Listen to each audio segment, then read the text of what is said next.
Colgate అనే paste owner ప్రారంభంలో ఆయన వ్యాపారం ప్రారంభించే సమయంలో దేవుడి యొక్క కృప చేత ప్రారంభించాడు. కోల్గేట్ పేస్ట్ వెనకాల చాలా పెద్దదంతా తెలుసా, నిజంగా మోరల్ వాల్యూస్ కలిగినటువంటి స్థితి అది. అలా కోల్గేట్ పేస్ట్ తయారు చేసేటువంటి వ్యక్తి క్రిస్టియనే, చక్కగా దేవుణ్ణి ఆరాధించి కూడా చక్కగా ఉండేవాడు. ఆయన వచ్చేటప్పుడు చాలా వ్యాపారాలు ప్రారంభించాడు, కానీ అన్నట్లో దెబ్బల మీద దెబ్బలు తగిలిన తర్వాత ఒక రోజు ఒక నిర్ణయం తీసుకుని పేస్ట్ ఒకటి తయారు చేసి పొద్దున్న ఎలాగైనా ఒక ప్లానింగ్ వచ్చింది, దానికి ఒక ఐడియా వచ్చింది, బాధపడి ప్రార్థన చేసుకుంటే ఒక ఆలోచన వచ్చింది. ఈ ఆలోచనతో పేస్ట్ తయారు చేద్దామని ఆ పేస్ట్ తయారు చేశాడు. వెళ్ళినప్పుడు ఒక రోజు అనుకున్నాడట, ప్రభువా నువ్వు నన్ను కానీ నిలబెట్టుకుంటే నీ పరిచర్యకి నేను ఉపయోగపడతానా అనుకున్నాడట మనసులోను. ఒక సంవత్సరం గడిచిన తర్వాత అలాగ వెళ్తుంది. అన్నిట్లకన్నా కొద్దిగా పర్వాలేదు, మెరుగ్గానే వెళ్తుంది. అన్ని దెబ్బలు తినేసాడు, అలాగ వెళ్తుంది. తర్వాత కొన్ని రోజులకి అయ్యేటప్పటికట ఇందులో నుంచి కోల్గేట్ పేస్ట్లు ఆ ఊర్లో నుంచి పక్క ఊర్లకు అమ్ముడు అవడానికి ప్రారంభమైనాయట. స్ప్రెడ్ అవుతుంది. అలాగా అనుకున్న పెట్టుబడికి లాభం రావడం ప్రారంభమవుతుంది. ఆ పెట్టుబడి లాభం మొత్తం బాగానే వస్తుంది కదా, టార్గెట్ పెంచుకుందామని పెంచుకున్నాడు. ఇలా పెంచేటప్పుడు 100 రూపాయలు వచ్చింది అనుకోండి, ఆ 100 రూపాయలు అని అనుకున్నాడట, నీ పరిచర్యకు 10 రూపాయలు తీస్తాను ప్రభు అన్నాడట. ఇంకా వృద్ధి చెందడం ప్రారంభించింది. తర్వాత ప్రభు 10 ఇవ్వడం ఏంటి ప్రభు, ఇంత లాభం ఇస్తున్నా కదా, 20 ఇస్తాను ప్రభు. ఎలాగా 20 అంటే మనకలాగా తీసుకెళ్లి అమ్మగారి చేతిలో అయ్యగారి చేతిలో పెట్టరు. మన వాళ్ళు ఏం చేస్తారంటే వింటుంటారు మామూలుగాను, వాళ్ళ కాళ్ళ మీద ఆ పొజిషన్లు బాగుంటే వాళ్ళకి కొడుతుంటారు. అది కాదు దేవుడు పరిచర్య అంటే. ఎంతో మంది తిండి లేనటువంటి వ్యక్తులు ఉన్నారు. వాళ్ళ కడుపు నిండుగా అన్నం పెట్టాలి. నువ్వు వెళ్ళి వాళ్ళ కడుపు నిండుగా అన్నం పెట్టి, ఈ రోజు నీకు అన్నం పెట్టానంటే దేవుడు నాకు పెట్టాడు గనుక నీకు పెడతాను. ఆయన ఎవరో కాదు, క్రీస్తు.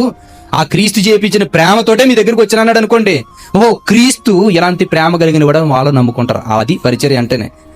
అంతేగాని మనం బట్టికెళ్ళి అలాగే ఇస్తున్నాం అనుకోండి, వాళ్ళు జాగ్రత్తగా పొజిషన్లో ఉండంటారు, వాళ్ళు దీవెంపు పడతారు, నువ్వు అలాగ ఉంటావు. కాబట్టి ఆ పరిస్థితులు తెలుసుకోవాలి.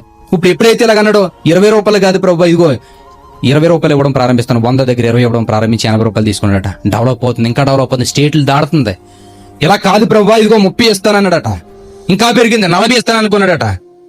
అలాగ అయిన తర్వాత కంటిన్యూ అవుతుంది. ఎక్కడికి వెళ్ళిపోయింది తెలుసా, దేశంలోనే పాపులర్ స్టేజ్కి వచ్చేసిందండి కోల్గేట్. రోజు ఆయన ఇలా కాదు, 50% నేను తీసుకుంటాను, 50% దేవుడికి ఇచ్చేద్దాం, సకం అనుకున్నాడు. అంటే ఇచ్చేయడం అంటే అలాగ ఉన్నదో చెప్పాను కదా.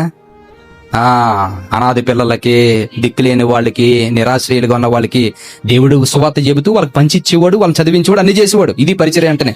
ఇలా ఇవ్వడం ప్రారంభించాడట.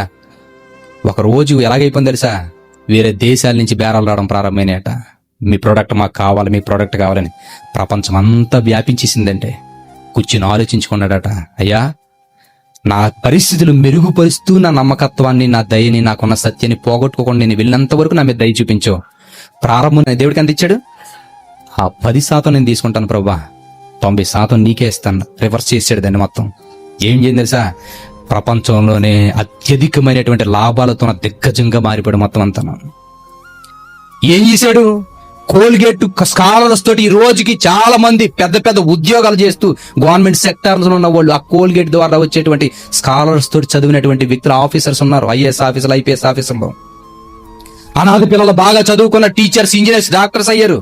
అన్ని దేశాల్లోనూ చదువుకున్నటువంటి పెద్ద పొజిషన్ ఉన్న వాళ్ళు కోల్గేట్ ఇస్తున్నటువంటి సొమ్ముతోటి, స్కాలర్స్ తోటి వాళ్ళు చదువుకుని పెద్ద దిగ్గజాలుగా మారారు. ఎలాగని కూడా ఆయన చనిపోయేటప్పుడు వీలినామా ఏం రాశాడు తెలుసా, కోల్గేట్ నుంచి వస్తున్న ప్రతి రూపాయి కూడా అనాథాశ్రయాలకి, కాలేజీలకి, స్కూల్కి, ఎన్నట్లకి వెళ్ళిపోవాలి. తల్లిదండ్రులు లేని పిల్లలకి, దిక్కుమాలకి అందరికీ వెళ్ళిపోవాలి.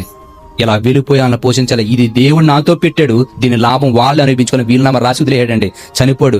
ఈ రోజు కూడా కోల్గేట్ పేస్ట్ వస్తుంది. ఎలాగొస్తుంది, అక్కడి నుంచి వస్తుంది. సంస్థ రన్ అవుతుంది. దాంట్లో అనేక మంది అనాథలుగా ఉన్నవాళ్ళు మంచి ఉద్యోగాలు అందులో ఉంటుంటే అక్కడి నుంచి వచ్చే డబ్బు అనేక దేశాలు వెళ్తుంటే చదివిస్తుంటారు. తిండి లేని పిల్లలకు తిండి పెడుతుంటారు, వస్త్రాలు లేని వాళ్ళకి వస్త్రాలు ఇస్తుంటారు, వృద్ధులకి అందరికీ ఇస్తా ఉంటుంటారు. ఎలాగైంది, వాళ్ళ దేవుడు ఏ స్థితిలో చూడాలనుకున్నాడు ఆ స్థితి ఇచ్చాడు. ఆ స్థితి ఎందుకు అనుకున్నారు తెలుసా వాళ్ళు, ఆ స్థితి దేవుడి కొరకే. నాకు ఇచ్చిన స్థితి దేవుడి కొరకే, నా గురించి కాదు. కాబట్టి దేవుడి కొరకు నేను ఏదో చేయాలనుకునే ఆలోచన కలిగి ఉన్నారు. పెంచడం ప్రారంభించిన ఉన్నతమైన స్థితికి తీసుకువెళ్ళిపోయాడు. ఈ రోజు నీతోటి, నాతోటి, మన అందరితోటి అది చెప్తున్నాడు. ఒక కోల్గేట్ పేస్ట్ అమ్మినటువంటి వ్యక్తి మీద పెట్టుకున్న ఆలోచనలే మన మీద పెట్టుకున్నాడు దేవుడు, తెలుసా.